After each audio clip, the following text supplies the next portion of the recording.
सीमा से निकला धर्म है अब जाए टूटा, दिया विधाता ने है जो हर अवसर जाए झूठा।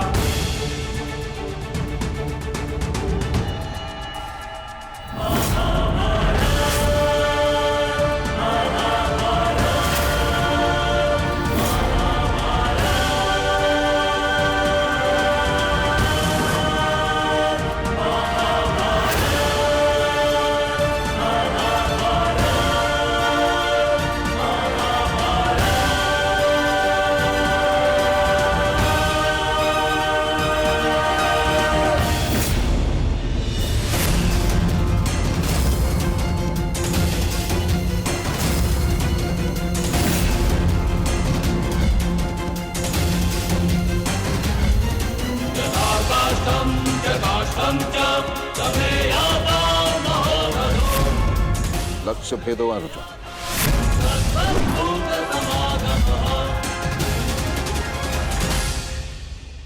मैं नहीं चाहती कि मेरा कोई भी पुत्र एक दूसरे का वध करे।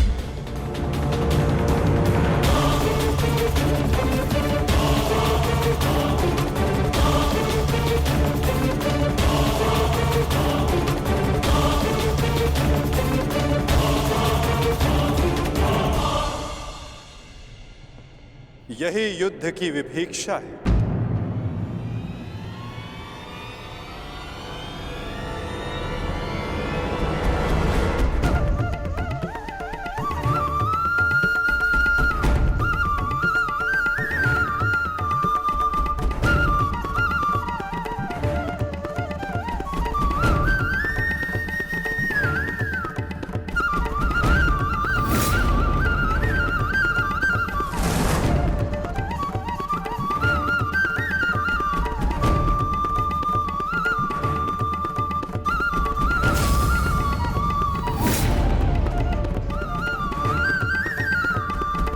चाहे जो भी पक्ष जीते, परंतु हानि दोनों ही पक्षों को होती है।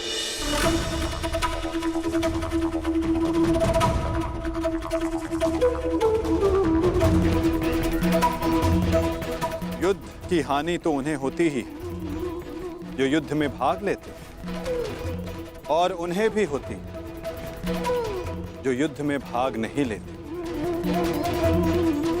और अब जो मैं बताने जा रहा हूं, यहां उपस्थित कुछ लोगों को यह ज्ञात है, और जिन्हें ज्ञात नहीं है वो इस बात को जान लें।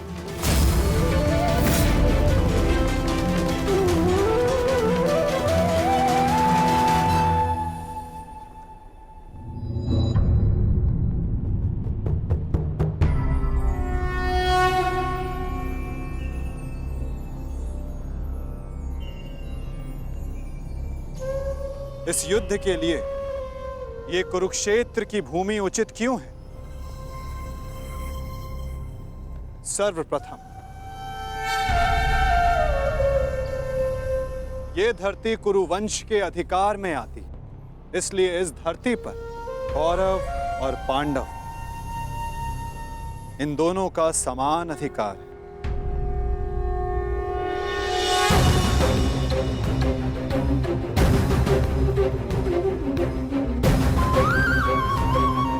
ये भूमि, ये पवित्र स्थल देव नदी सरस्वती के दक्षिण और दृश्यवाही के उत्तर दिशा में आता है। ये भूमि, ये भगवान परशुराम के यज्ञ कुंडों से घिरा हुआ है, और उन भगवान परशुराम के 3 शिष्य भी इस युद्ध में भाग ले रहे हैं। महर्षि कुरु ने बरसों तक इस भूमि को जोता और देवों से यह वरदान प्राप्त किया कि जो भी इस भूमि पर मृत्यु प्राप्त करेगा उसे मुक्ति मिलेगी, स्वर्ग मिलेगा।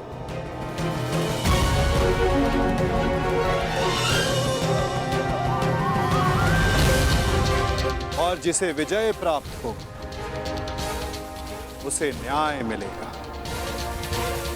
ये भूमि न्यायदात्री, पाप नाशिनी है, और ये युद्ध भी न्याय के विजय के, पापों के नाश के लिए हो रहा है। मुझे विश्वास है कि युद्ध का परिणाम चाहे जिस पक्ष में क्यों ना हो, धर्म स्थापना अवश्य हो। क्षमा शमोस्तेयम् शौचमिन्द्रिय निग्रह। आज से 1 सप्ताह के बाद युद्ध की तिथि निर्धारित हुई। दोनों ही पक्षों के पास युद्ध की तैयारियां करने के लिए 1 सप्ताह का समय है। दशकं धर्मलक्षणम्। और उसके पश्चात दोनों ही पक्ष यहां पुनः उपस्थित होंगे। धर्मलक्षणम् दशकं धर्मलक्षणम्।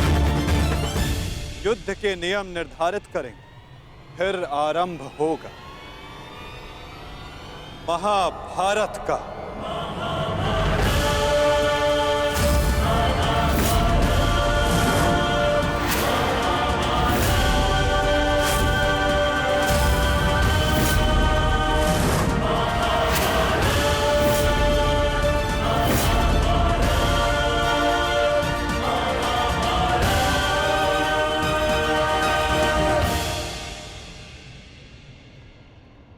हेलो अर्जुन,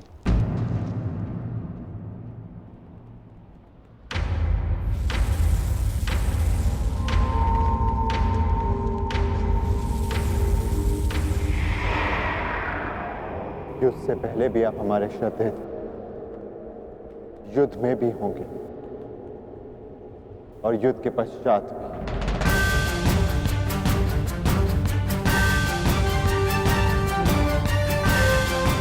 प्रणिपात। आयुष्मान भव।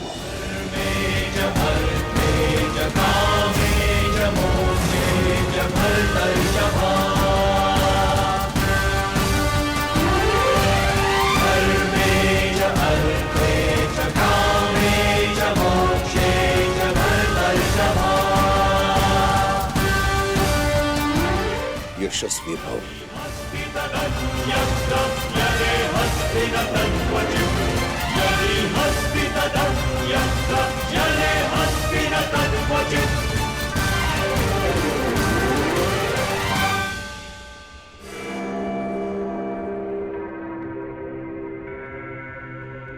ये क्या था पितामह, जिन्हें हम युद्ध में परास्त करके उनका अंत करना चाहते हैं, उन्हें आप लंबी आयु का आशीर्वाद दे रहे हैं। ये दुर्योधन जब छोटे आशीर्वाद मांगे तो उनको आशीष देना बड़ों का कर्तव्य है। तुम यदि अपने ज्येष्ठ युधिष्ठिर से आशीर्वाद मांगोगे तो अवश्य तुम्हें आशीर्वाद देगा। इतनी बड़ी सेना है तुम्हारे पास, मेरे केवल एक आशीर्वाद देने से तुम अपना आत्मविश्वास खो बैठे। तुमने जो चाहा तुम्हें मिला, वो सब कुछ तुम्हारे पास है जो तुम्हें चाहिए। मैं तुम्हारे पक्ष में इस युद्ध में खड़ा हूं, परंतु पांडवों को भी मेरे आशीर्वाद का अधिकार है।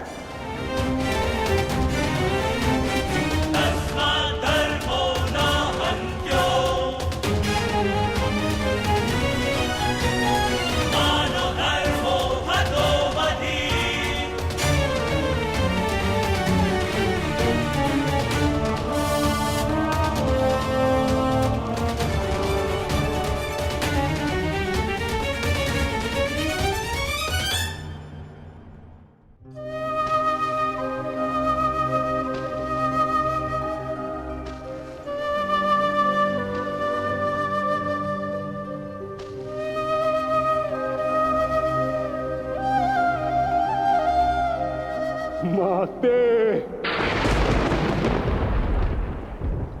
प्रकट होइए माते। आपका गंगा पुत्र भीष्म आपके समक्ष उपस्थित है।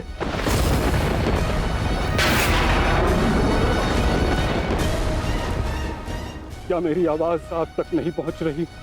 समूचे संसार को अपने जल से शीतलता प्रदान करती हैं आप। आज अपने पुत्र के जलते हुए हृदय को शीतलता प्रदान करिए माते।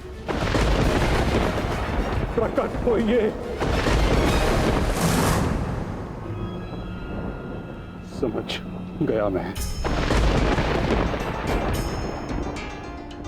आप मुझसे रुष्ट हैं,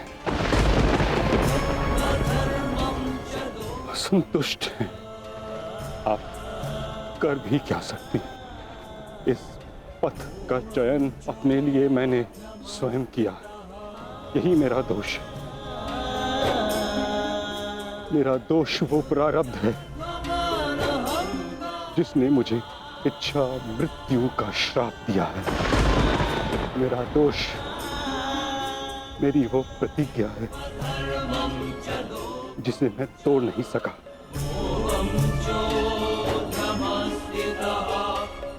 प्रणिपात। आज आपका ये पुत्र आपके आशीर्वाद के बिना ही युद्ध में भाग लेने जा रहा है। अपनी भूल के लिए भाग्य को दोष देना उचित नहीं है गंगापत।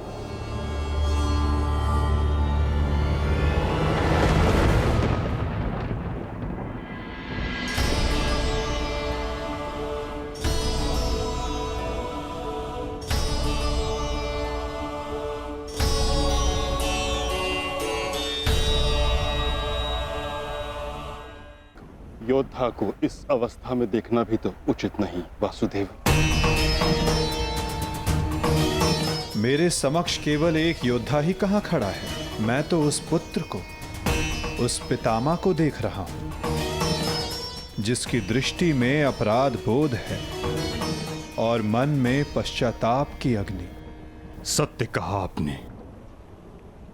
आप एक योद्धा को नहीं, एक अभागे को देख रहे हैं। मुझसे बड़ा अभागा इस संसार में कौन होगा? एक ऐसे युद्ध में भाग लेने जा रहा हूं जहां मेरे ही वंश के लोग एक दूसरे के रक्त के प्यासे हैं। भाइयों में प्रेम की जगह प्रतिशोध है, अहंकार है।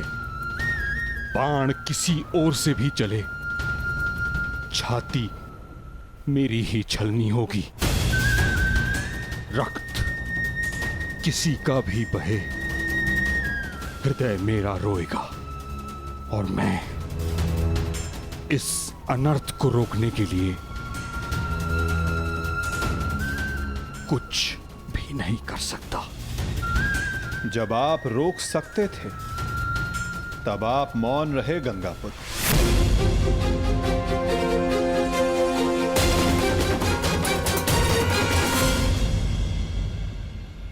इस युद्ध को संभव बनाने में आपका भी योगदान है गंगापुत्र। उस अधर्म के आप भी भागीदार थे। भागीदार नहीं वासुदेव, विवश था मैं। अपने वचन से, अपनी प्रतिज्ञा से बंधा हुआ था।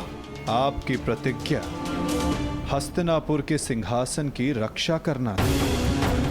और हस्तिनापुर एक वस्तु, एक राज्य नहीं, एक सोच थी जो भारत में धर्म का उदय कर रही थी। वचन या प्रतिज्ञा कभी उस कारण से अधिक बड़ी नहीं होती जिसके लिए प्रतिज्ञा ली गई है। आपकी प्रतिज्ञा का कारण था हस्तिनापुर की सुरक्षा, अपने वंश का यश। और आज आपकी प्रतिज्ञा हस्तिनापुर को, आपके वंश को कहां ले आई है गंगापुत्र? आपने हस्तिनापुर को ऐसा राजा दिया जो अपनी ही प्रजा के अश्रु नहीं देख सकता, ऐसा युवराज दिया जो अपनी ही भ्राताओं की संपत्ति से द्वेष रखता है। आपके इस वचन ने एक स्त्री का भरी सभा में सबके समक्ष मान मर्दन होने दिया। माता पिता अपनी संतान को वचन देते हैं कि वो उनका साथ देंगे, परंतु अपनी संतान को सही मार्ग पर रखना माता पिता का कर्तव्य होता है।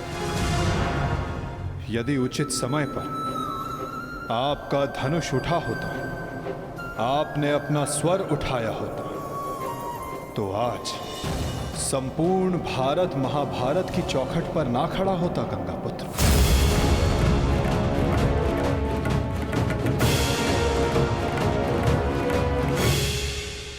आपकी इस प्रतिज्ञा को पूर्ण करने के लिए कितना बड़ा मूल्य चुका रहा है ये संसार। समय आ गया है कि उस प्रतिज्ञा को तोड़ दिया जाए, क्योंकि उचित और अनुचित की परिभाषा प्रतिज्ञा से नहीं, अंतरात्मा की पुकार से बंधी होती है गंगापुत्र। ये चुनाव आपका था और इसका फल भी आप ही भोगेंगे। अपने चुनाव के लिए आप स्वयं उत्तरदायी हैं गंगापुत्र, ना कि आपकी प्रतिज्ञा और ना ही आपका प्रारब्ध। ठीक कहा आपने वासुदेव। मैं अपने चुनाव का उत्तरदायित्व अपने सर लेता हूं। मेरा चुनाव है कि मैं अपना वचन तोड़ नहीं सकता। निराशा हुई मुझे ये जानकर। कदाचित इसके लिए पांडव आपको क्षमा कर दे, कदाचित याज्ञसेनी आपको क्षमा कर दे, कदाचित मैं आपको दोषी ना मानूं, परंतु इतिहास आपको इसके लिए कभी क्षमा नहीं करेगा गंगापुत्र।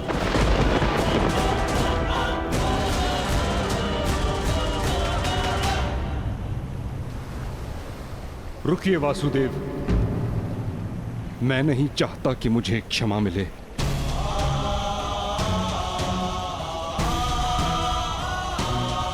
वचन पूर्ण करने का पुण्य मुझे मिले न मिले, परंतु मौन रहने का दंड मुझे अवश्य मिलना चाहिए। मैं अपने निर्णय से असंतुष्ट हूं, परंतु इस बात का मुझे संतोष है कि पांडवों के पास वो अस्त्र है जो मुझे मेरी प्रतिज्ञा और मेरे श्राप से मुक्ति दिला सकता है।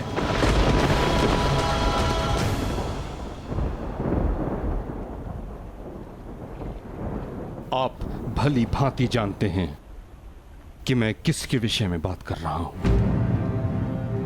किंतु पांडवों को इसका ज्ञान नहीं। उनका मार्गदर्शन आपको करना होगा वासुदेव। भीष्म नामक समस्या का समाधान आप उनको सुझाएंगे। समाधान अपने गंतव्य तक पहुंचने को है गंगापुत्र।